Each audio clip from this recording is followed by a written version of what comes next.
me. And this is an interesting topic. It's a topic that keeps it has remained firmly on my front burner. Everybody knows what's going on with regards to rising prices of products, commodities, so surviving inflationary pressure. Now, I have tracked this indicator for at least 10 years. And once upon a time, it was actually at single digits. So all this 17%, 16% that we're seeing, it actually was at single digits at some point.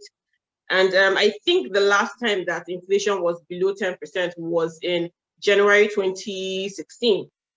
One of the CBN, that's the Central Bank of Nigeria, there's a committee within the CBN that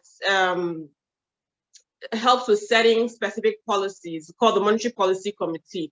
And one of its mandates is to ensure monetary and price stability. For those who know, the CBN actually expects inflation to swing between 6 to 9%. So what does that mean? Nigeria's inflation is currently double that of the CBN's expectation. Now, let us dig into reasons behind this horrific pressure we are feeling from price hikes. I don't know if anyone remembers the border closure that happened in August of 2019. The government ordered a closure of the country's land borders due to illegal importation of select products, including agricultural products, of course. And what happened? Inflation rose. The intent behind the border closure was good, but unfortunately, we are yet to produce enough domestically as a country for food sufficiency. So when you close the borders and you don't have enough inside, you're definitely going to feel or see shortages. And then that will now have an impact on rising inflation, especially food inflation, which has been the core driver of this headline inflation for several months. That happened. And then it seems like everybody adjusted their pockets to the increase that occurred on the back of that closure. So some people managed to get used to the new cost across different products. So, okay, the borders were opened in, I think, December 2020. And this provided some form of relief or a tiny breather. In that same 2020, the coronavirus struck and brought with it increased supply chain constraints. So supply of products were significantly lower than demand. And of course, this was triggered because of the lockdowns and movement restrictions to reduce the spread of the virus, right? So you see that in doing one thing for good, that is to stop the spread of the virus, another issue emerged or came into play. In 2021, which was last year, from a statistical point of view, inflation was declining. I know that anytime I go and make presentations and give them projections that we're going to see inflation decline, some of my participants will get very annoyed with me because they couldn't understand what I was saying. When they walk into the market and they're buying goods in the market, prices are going up, and I'm saying that it's reducing. But from a statistical point of view, because things were so bad in 2020, 2021, when the economy was opening, when we do our modeling and forecasting and our calculation, it was actually showing a decline. Now, because, as I've said now, things were so bad in 2020, the full inflation basket figures were coming in, the figures in 2021 were not as bad. Now, I said this was from a statistical point of view, but in reality, the food inflation rate in the market was not going down. So the penetration rates, what we call penetration rates for those figures, was very low. By the end of 2021, we economists and a few analysts that track economies were very optimistic about the next year, which is where we are now, 2022. I remember at the end of 2021, that was December, I was in Egypt. I was at a resort in Egypt and writing down, I remember writing down the skeletal framework for this year's annual economic report. Recovery, road to recovery. That was what I kept writing in my notepad. It will be a relatively good year for institutional clients, for consumers, for businesses, for individuals. We finished writing this report and published it, and then chaos, another economic shock that was triggered by the Russia-Ukraine crisis now occurred. The crazy thing is that, one second. The crazy thing is that one of the effects of the crisis is supposed to be a good thing for Nigeria, which is rising oil prices. Since we are, heavily dependent on oil, but we can't enjoy these benefits of heavy dependence on oil, right? Why? Because we are struggling with one, oil production. So oil prices are high. We should be seeing increased revenue, but oil production is low. Oil production has been hampered by production shut-ins as a result of crude oil theft, vandalism, prolonged repairs, and community issues. For me, this is a clear example of we are the cause of our own issues, right?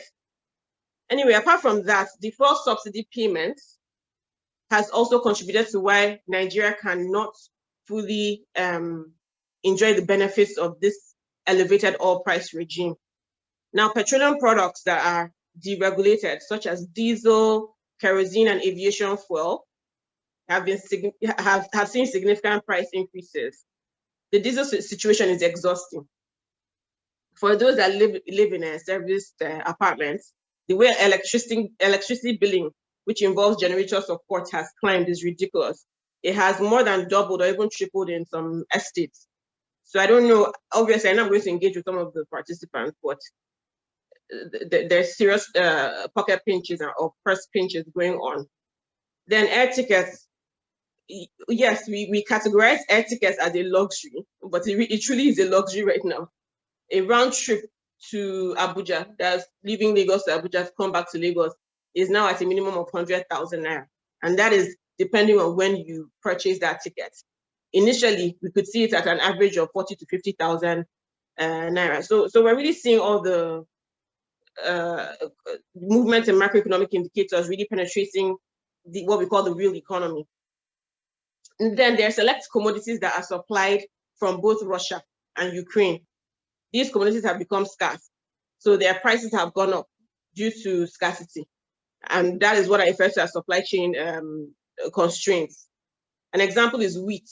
Wheat is used for bread, used for pasta, used for noodles, used for cookies, biscuits. When you enter Ebano, Spa, or ShopRite, you will see the effect of this on the shelves as you walk through the shop to buy or purchase items. So back to technical terms, Nigeria's headline inflation is now 17.7% year on year.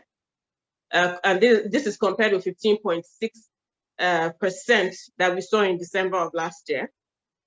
So the value of 100,000 naira in May has reduced now. The minimum of that is about 117. This is just based on rough calculations in my head. What 100,000 was in May is about 117,000 or 120,000 naira now. Food inflation is now almost 20%. So if you use 50,000 naira to stock your pantry or your fridge in May last year with food items, to get the same food items that you purchased with that 50,000, you will need a minimum of 60,000 naira. We also rely too much on imported food items as a country. So imported food products have also spiked. This is not only because of the supply issues triggered by the Russia-Ukraine crisis, but also because of what is going on in the exchange rate market. The naira has been depreciating against the US dollar, the Great British pound, Canadian dollar as well, in what we call the parallel market, which is loosely referred to as the black market. So I would like to just make it clear that I typically do not make projections of the exchange rates in the black market or the parallel market. It is the official FX rate, which is traded in the NAFEX window, that I project. But because I know that most of us are affected by the rates in the parallel market, I will share some of my thoughts around the rate in that market when I'm discussing the outlook for exchange rates. To be honest, the FX rate has been stable in the official window, which is the NAFEX. I think it's currently at 420 Naira per dollar. But based on our channel checks, the Naira closed at an average of 611 Naira per USD in the black market or parallel markets yesterday. Okay, someone just said 415 for NAFEX. So if it closed at 611 Naira per USD, and I guess it depends on the time my analysts did this channel check. But at some point yesterday, they did get exchange rate of 611 per USD. So if we look at that and then the NAFEX window, the gap is as high as 45%. So the transmission effects of this black market rates can be seen in imported items. And the depreciation in this exchange rate is severely affecting already stretched consumer wallets. I can't get over the fact that in 2011, 611,000 Naira would easily get me about $4,000. Now, that amount can only get me $8,000. Or let me put it in better context. I now require 6.1 million Naira to get $10,000 to comfortably visit my siblings in Canada, compared with 1.5 million Naira. That was also 10,000 Naira at that time for the same visit. Now, let me share some forward-thinking views with you. So this year, everybody knows, is a pre-election year. And based on trend analysis, there is usually foreign exchange demand pressure from those seeking to travel during the election period over fears of increased security challenges in the months that lead up to the national elections. I believe the elections will take place in February of next year. And so we're going to start seeing this trend evolve from, let me say, the final quarter of this year. So let's say from October. There's also heightened security risks in the country, which some may argue have already started affecting or have already resulted in increased pressure in the parallel markets as middle to upper income residents seek safe haven currencies. So safe haven currencies, an example is the US dollar. Yeah, and they're doing this because of the expectation to preserve the value of their cash. And so all that pressure in the market, of course, prices will go. When I say prices, depreciation of the Naira is expected. So more demand pressure usually pushes the rates higher in the black market. So that is really something to think about. And I would like for all of you to just stay alert with regards to that. Now, remember I mentioned that it's only the official rate I project. For now, based on our modeling, we see it at about 426 Naira per USD at the end of this year. Okay.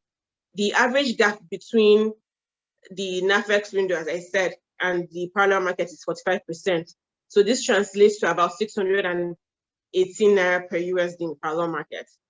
Of course, most of our projections, not just mine, across different institutions, are always subject to review because of how dynamic things are in the economy. So what is my outlook for inflation for 2022 and then 2023? Well, I would say that we currently see it at 20.6% year on year by the end of this year, but we expect it to moderate to at least a 15.7% by next year. So what did I consider, or what did we consider before getting to that number? We considered different factors. I'll just mention a few. So base effects. Base effects is what I was trying to explain when I said when the inflation basket is so high in a particular period, and then it now improves a bit in the next period, it would give this declining effect. That's base effect. Or there's also the other way around as well. You can also have negative base effects. Ongoing supply chain constraints, harvests in Q3, which should help to support food supply to an extent. Demand pull inflation due to, so there are different types of inflation. There's cost push and there's demand pull. cost push is what we're all experiencing now when supply is lower than demand. Demand pull is when there's a lot of liquidity in the market, so there's cash and people are now spending. It also triggers inflation. So we expect some level of demand pull inflation. Why? Due to expected circulation of increased naira liquidity, let's say around November, December, as this period is assumed to be the peak of the electioneering on the back of the upcoming elections. And during electioneering or with electioneering, there's an expectation of I'm looking for the best way, fiscal stimulus. That's more naira circulating. We also expect seasonal boost. So every year there's a seasonal boost due to NDF festivities. It has an impact on inflation, a positive impact on inflation. And we also took into consideration the depreciation in the naira. Because of how we depend so heavily on imported items, we cannot ignore what is going on with the exchange rate market or within the exchange rate market. And then, of course, there has been a previous hike in electricity tariffs. So we did consider that as well, among other things. Now, let me move on to my recommendations. I'm trying to be so quick so I can have enough time to engage with you guys. So I'll just move on to my recommendations of what I would refer to as Chinwe's tips on surviving inflationary pressure. It is very clear, very, very clear that inflation is currently redefining taste buds across all income classes. Nobody is protected. Everyone is feeling the adjustments. There is a projection. I believe it was the World Bank, a recent report which was released a few weeks ago, that shows that this current inflation shock will push at least 8 million Nigerians. That's an additional 8 million Nigerians below the poverty line by next year. So if you have not been taking notes, now is a good time to find your pen and notepad, because I'm about to release some nugget or some more nugget. From my vantage point, businesses, I'm going to start with businesses before I go to individuals and households. Businesses can navigate a high inflation environment by, one, raising prices to match increased cost of doing business. This is probably the most obvious solution, but it can be very difficult as well. And this is because companies are reluctant to raise prices in order to keep their customers, and very understandable. So it is important to find a favorable point for price hikes that is suitable for both the business and also consumers. In several speaking engagements I always encourage business owners to build databases. You have the ability, you have the access to build a database and to actually track your clients. I know it's extra work, but this is the kind of data that you would use or require to help with proper price revision. So if you're not doing that, that is something that just pops in my head. You need to start building databases, tracking what sectors do your clients work. There are questionnaires you can put out there to build proper databases that will suit your decision-making process. Now, the next thing will be that businesses have to find innovative ways to remain at the top of consumers' priority lists. Its competition is now stiffer. And this can be done through rolling out new products or services, or what I know a lot of businesses in Nigeria need to do is to strengthen their customer service and experience approach, or well-targeted marketing, or consider strong partnerships and collaboration.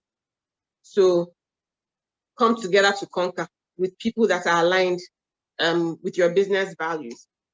The next thing I'll say is to cut costs. You need to seek local alternatives for your input.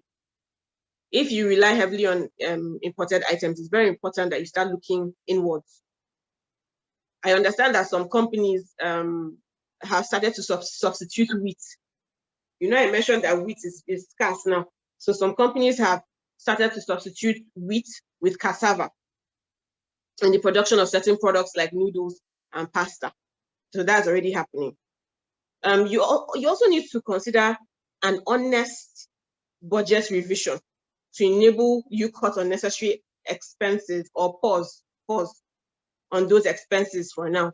When you see, economics is like a cycle. So there are economic downturns and then there are upticks. So it's a cycle. So maybe for now, just hold off on specific expenses, and you can pick them up when proper uptick, and not just uptick statistically, but uptick that penetrates into the real economy begins to happen.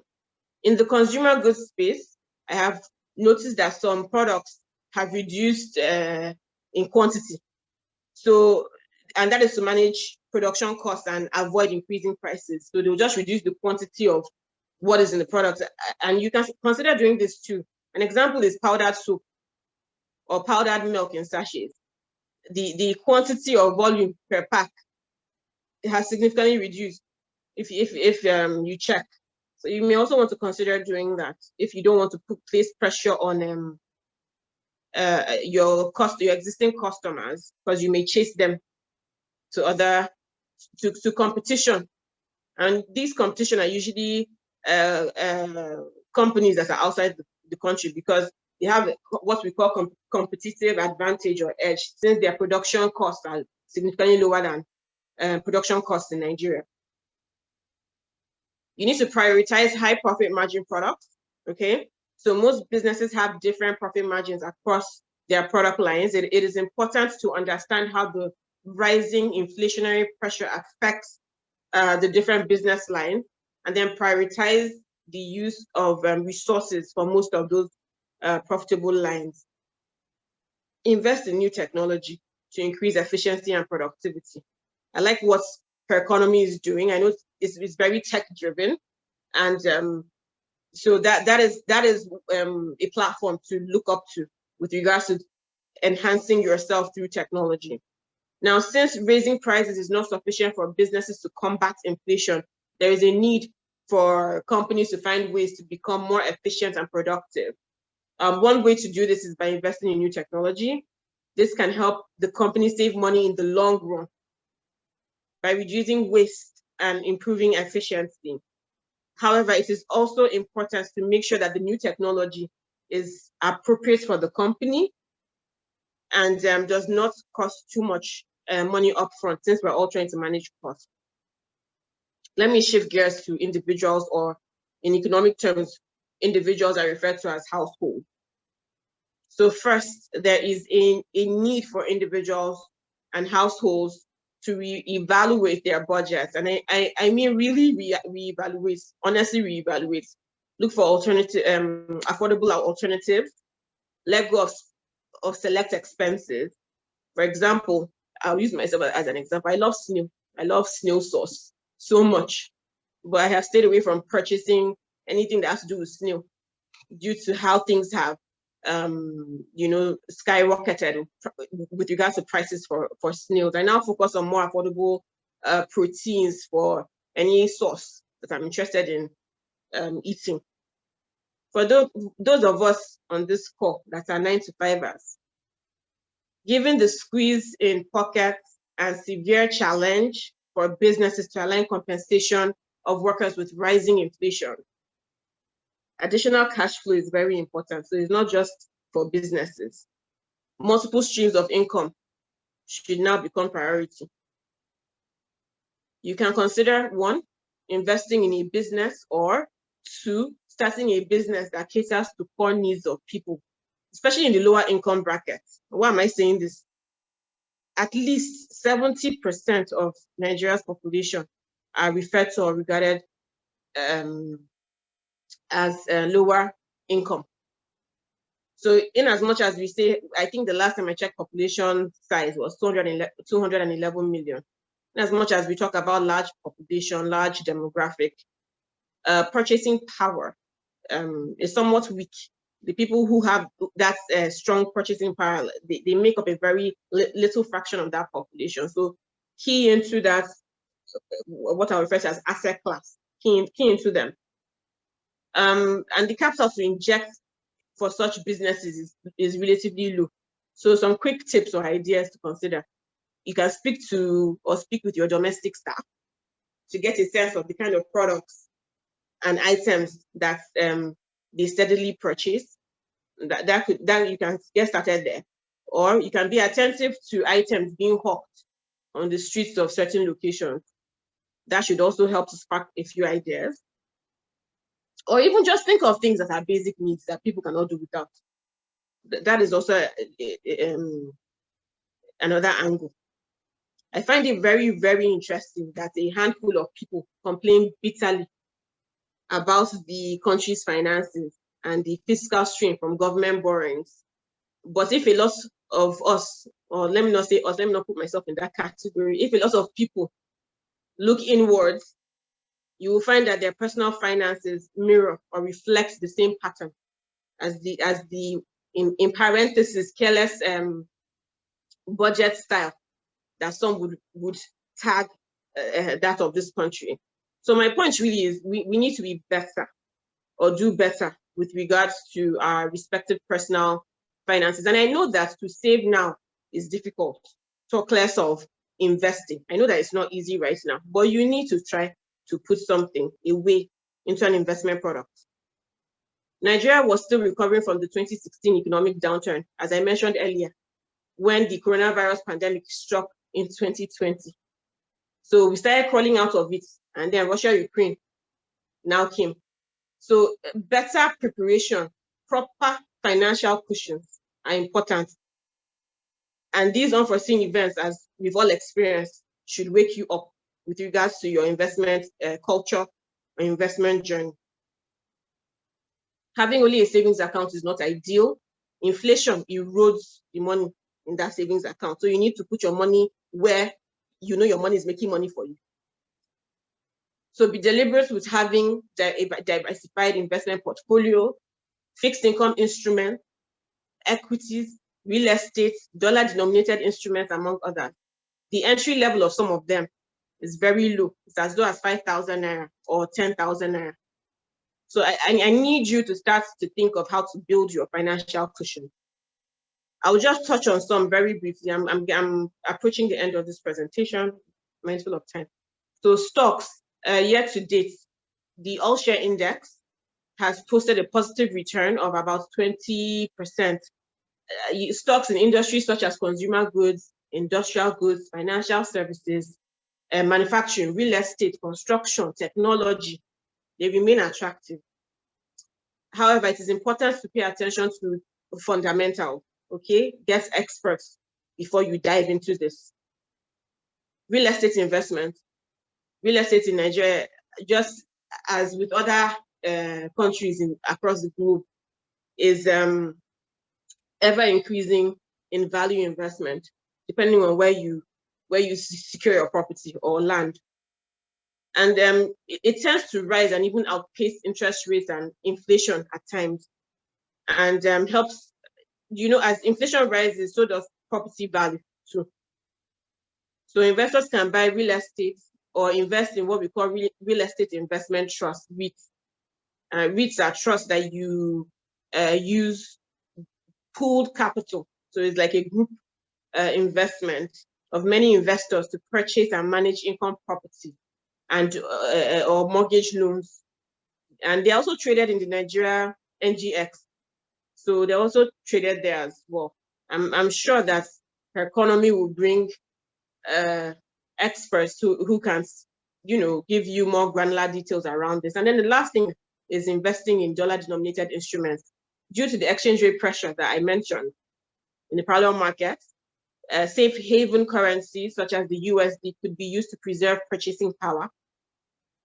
This can be achieved by investing in dollar-denominated instruments, example, dollar fixed income funds. Okay, if you're interested in things like that, you can reach out to me at Coronation. We offer such products. So I've mentioned a few products, but I must reiterate, you must diversify your portfolio. Don't go and carry your money and place in one place, in one product. Diversify your portfolio. That is what I do. So I'm telling you what I do. So at every speaking engagement that I accept, I always feel the need to commend all participants because it means you understand the power of increased knowledge And it means you understand that increased knowledge differentiates you, plus helps with pushing you to greater heights, of course. So very well done to all of you who are on this webinar. And let me mention, knowledge sharing sessions are increasingly important now. For those that are in paid employment, so my 9-to-5ers, in this macroeconomic environment, it is those that can add value. Can you hear me? Those that can add value to strategy sessions, decision-making processes that are able to excel in their roles and secure promotions when your promotion cycles come. So these knowledge sharing sessions, they're very important because you don't know what you can soak in and then go and give as value in your and try and speak up in your firms, in your respective firms. So I need you to keep tracking market information and attending similar knowledge sessions for entrepreneurs. You will need all the relevant knowledge and market information you can get to navigate the current business terrain. So thank you all for your undivided attention. I have designed a knowledge deck. I mentioned this earlier before I started speaking. For those that are in this session, I hope you find it useful. I poured a lot into it. The Her Economy team will share it. And details of how to contact me is also in there. And also even my book. So all of that is in there. I don't know when they will share it, but I'm sure they will share it soon. So yes, I have limited time left. So now let's dive into the question and answer session. Okay, thank you, Ms Egwim. I was taking note at a point I couldn't keep up. I was like, thank God it's being recorded. So obviously I'll go back to the recording, and everyone on the call would also get the recording in addition to the knowledge deck that we'll be getting. So if you have questions, you can use the chat. You can use the hand raise icon. I see. Let me see. If blind it. Okay. Fatima is waving. Okay. Fatima, you can go ahead, unmute and ask your question. Thank you, madam, for taking us through this. It's very, very knowledgeable information that you get here. So I wanted to ask a question about the dollar denomination that you mentioned. How does that work? Do you mean it from an investment point of view, or you mean with regards to how the dollar is becoming more expensive? I'm talking about investment point of view, because I think your last note was pointing to investment. Even though we're all business owner, you have to put something on the side for yourself, and you know where we come from. A lot of people just go. They don't reserve for when the time comes, like a year after, when you cannot do the business anymore, when you cannot work. Our culture is like they're waiting for the children to take care of them. That's old way. This is a new way for people like us. So I'm leaning to investment point of view. If you can elaborate on it, because I'm always sit on dollar. I just I don't just put my money anywhere. But if I can get more information, maybe it's something I can look into. Okay, thank you so much, Fatima, for that question. So basically, there are different institutions. I'm not going to call the others because they're my competition, but there are different institutions that you can invest. They have investment products, right? It's similar to what we call money market funds. They're like funds. You put a certain amount of money. Some of them have minimum amount. Some will say 1,000, some will say 2,000, some will say 2,500. And then there's a yield that money will be making. It can come on a quarterly basis, right? But for me, what I do with my own investments is that I just let it sit in there. I let it sit in there. There's some people that when the money makes money, they grab it out. I just let it sit in there. So what you can do, I'm the chief economist of Coronation Merchant Bank. So what you can do is just take that organization down and you can Google it. If it's too stressful for you, in that deck that is being shared, my contacts, you can contact me directly and I will get somebody within the investment team to reach out to you and literally hold your hand through the process of a USD investment product. I hope that works well for you. Thank you, that works. Thank you so much. Okay, thank you, Fatima. So there's a poll that has been launched just to get feedback so that we can know if we are going to beg Ms Egwim to come back, right, to do this again. Okay, Ioma's hand is up, but before Ioma comes up, there's a question in the chat. I don't know if you want to answer that live. What is that? Is it the one? What is the minimum amount for the dollar fund? About 2,000. With 2,000, you should be able to start. 2,000 naira or dollar? No, dollars now. Okay. About 2,000. Okay. Okay, so Ioma, you can unmute and ask your question. Okay, hi, good evening, Chinwe. Thank you for the session. So I have two questions. And the first question is this. I know that in Nigeria, there's a problem with data collection and processing and availability. Also, in the course of your conversation, you brought up projections based on data that you assessed. So I want to know, where exactly did you assess the data from, and how authentic is this information that you sourced? I'm asking that based off of the inavailability of data in the Nigerian sphere. And then the second question is, the tips you gave for surviving inflationary pressure for individuals, do you think that someone who is just starting or someone who is just getting into the labor market, let's say someone who just finished NYSC or someone who is just leaving school, can exactly utilize all those tips? Because if I'm just leaving school, I might not have cash in hand or cash in my account to be able to invest, or because I depend solely on my parents. I don't know. I just want to know if you think those tips can exactly apply for those sets of people, or does it change based on the individuals involved? Thank you. Thank you. So I'll start with your first question. So because of what I do, I have access to data that is actually rolled out by the authorities. I'm not going to stay and criticize if the data that I'm getting from the National Bureau of Statistics or the Central Bank of Nigeria is right or wrong or authentic or not. That's another conversation, right, for another day. But apart from even the secondary data, which I'm sourcing from these government institutions, I also have access. Part of my job is government relations, right? And so I also have access to primary data by engaging.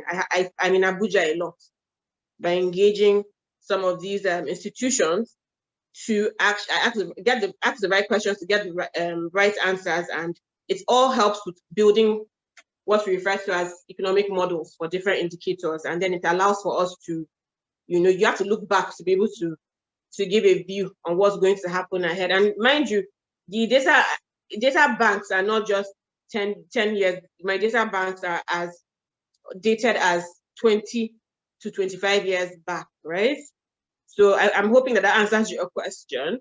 I guess in a nutshell, just by nature of what I do have access to necessary data for this core macroeconomic projection. But I thought you were going to touch on what I said. I also said that businesses have the power to build data banks. We don't do that here. So businesses should be doing that. At least you should be able to track consumption patterns, consumer behavior, at least your own consumers. And you should also be able to create your own inflation basket. So even if the figures for the country is moving in a certain direction, you should also be comparing your own internal inflation basket with that of what's going on in the country. Second question, do I think the tips apply to someone who maybe just got out of university? Okay, maybe not immediately, but I also said something about multiple streams of income. becoming, it's now, I think there was a session or a keynote I delivered where I said it is now, you have to prioritize it. It's not a nice to have anymore. It is a survival tool. And it's good you asked me that question. Tomorrow I have a meeting with 4 people who have become my mentees. They just graduated from Unilag. They are doing their NYSC. And I met them because they were part of the Nigeria, I think the Economic Society in Unilag. So I met them. These particular people are very thirsty to learn. They want to grow. And they are seeking opportunities to help. Of course, this does not apply to all sectors or every graduate, but I do so much, I do so much with regards to research and putting out research publications. I write a lot, and they want to be part of that process. And if they're part of that process, they will be paid. So apart from their NYSC salary that they're receiving, they're also thinking forward towards how they can make money on the side, which they will not. Well, if you're working with me, you won't touch it because I'll make sure you have an investment account. So these are. It might not apply to everyone. So short answer is it will apply at some point, but there are specific situations where people who are actually doing the NYSC right now are seeking other opportunities by attaching themselves to relatively established career professionals who are able to find opportunities, side opportunities for them. So I hope that is a sufficient response for you. Yeah, it is. Thank you. Okay, thank you. So for those asking for contact, you get it with the knowledge deck. There's a question in the chat from Rita. It says, as non-US citizens, does the US government deduct charges or fees from the investment when we want to withdraw? I think. What is that for the investment funds I'm talking about? Yes, I think so. So I think basically I can explain how it works if they invest through. No. So it's just an investment. It's an investment fund. It's actually originated in Nigeria. So no, what he's a non-US citizen. So he's not from the US. No, yes. I don't believe that there are any charges or taxes or no. Okay. The answer is no. Okay, thank you. Viv, your hand is up. So this is the last question we'll be taking live. If you have any question, you can drop it in the chat. I will take one more after this. So Viv, please go ahead, unmute hand. Hi, Chinwe, good evening.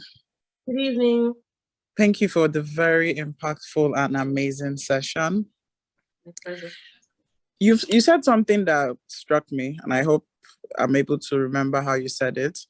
You said a lot of times that Nigerians complain about government being reckless with spending, but on a personal level, we're almost like government, right?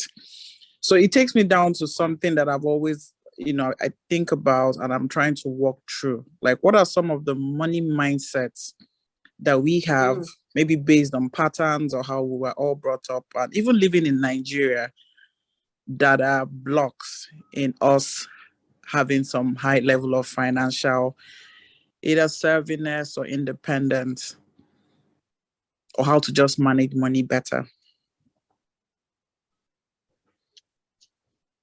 Sorry, so what is the question? Because I thought it was a comment you were giving. What is the question? No. So the question is like, what are some of the mindset blocks we have towards money that affect either how we spend money, make investment decisions, or how we make money? So for example, you also mentioned that multiple. Yes. Okay. Go on. No, after you. No, so I can handle everything I want. I also mentioned that. Okay, no, so I was just trying to explain what I was trying to drive. So you've also said that multiple streams of incomes are not nice to have anymore. These are things that are important.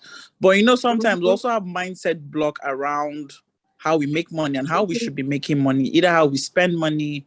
So what are some of these mindset blocks or behaviors or spend patterns that we might have unconsciously that keep us from either not making enough money or even utilizing the monies we have properly?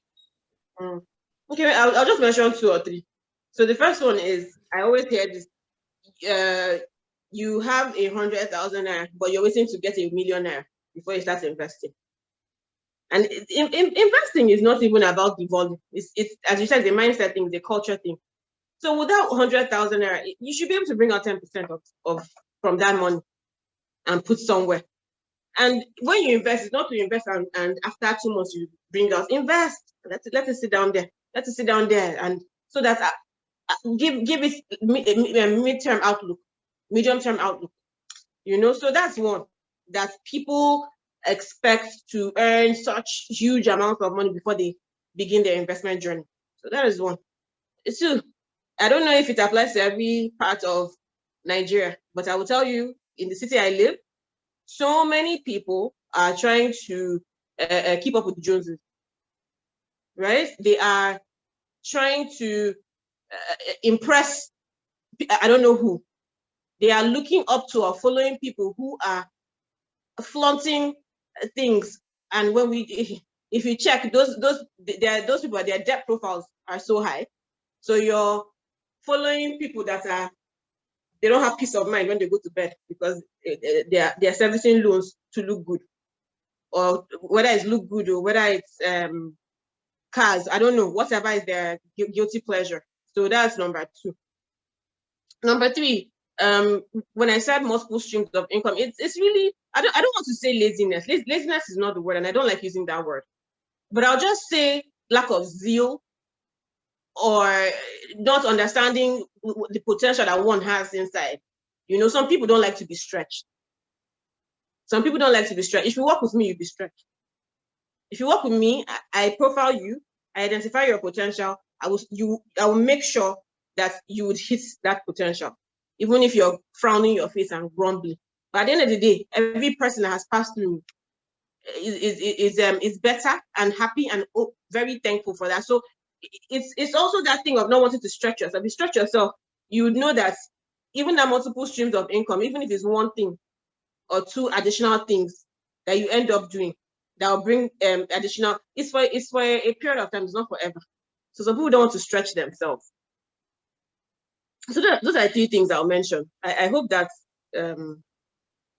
answers your question. Thank you so much. It does. Okay. Thank you, Ms Egwim. Thank you, everyone. It's 16 minutes past 9, and some people have been on this call since 7:30. Wow, and thank you so much. Thank you, and I apologize again. Thank you so much. I hope that the deck would provide some. I wish I even, how many of them have been on the call? I wish the books that I sent to you would be enough to show my sincere apologies. I'm so sorry, and I thank you for logging in at that time. Thank you. It's been a very wonderful call. At the point we got hacked, but we were able to resolve that. So I'll just quickly share results, the poll result before we wrap up. I don't know if you can see my screen. Mm-hmm. Yes. So question one, we have a lot of people joining for the first time. I'm sure it's thanks to you. Once they saw your name, they're like, no, I must be here. People know how to survive this inflation. We have a larger percentage moderately agreeing. Fine. That is fine. You know why? Because it's a lot to soak in. It's the kind of thing you take back and you still think through. So that is fine. And again, that is why that deck is there. Yes. So on the third question, we would love to have this topic further discussed again. Almost everyone said, yes, I would like a refresher. So probably we'll come back to you to negotiate with you to say, when do we do this again? We have just a tiny number saying this one is sufficient, and then nobody is undecided. I love this audience. They are very, very deliberate. Okay, so I'll stop sharing. Thank you once again, everyone, for coming out tonight, for staying up to this point. So for the book, I'll go through the attendance and see. One criteria will be the longest person on this call. I think that person needs to that's be. all you. You're the one who is selecting. Yes. And the second one, I'll allow the spirits lead in selecting the second person. But everyone would surely get the recording and the deck. that I assure you. So if you yes, you get it. I'll email you first thing on Monday so that I email both winners and the deck together, right? So yeah, I think Ms Egwim, the question is for you. If you're on Instagram, I'm sure someone wants to connect with you. For economy, you can connect with us at economy on all social media platforms. So allow Ms Egwim share social media handles. Okay. So on LinkedIn, I'm Chinwe Egwim. I have a page that's run by my executive assistant, but I see everything, so he brings everything to me because I can't cope, and that is Empress of Economics. It's on Instagram. The same handle is on Twitter. And then if you still want to come directly to me, it might take a few days for me to respond. The handle is CHIN, which is chin _WAY. So that's Chinwe, but I just played around with my name there. But the deck has the quickest ways in which you can contact me, and I gracefully or nicely put my executive assistant's contact details because he would chase me to make sure I respond to everybody who tries to contact me. Okay, awesome. Thank you, everyone. Once again, you all get the deck. I think what I'll do is I'll share the deck with you tomorrow. You all get the knowledge deck, and then we'll go about working to find out our 2 fortunate winners of the book and get in touch with them. So look out your mails. Sometime I think we got feedback. Some of the emails go to spam. So check your primary box and also your spam box. You'll hear from us tomorrow. So thank you once again. Have a great night rest. Thank you. Okay. Bye.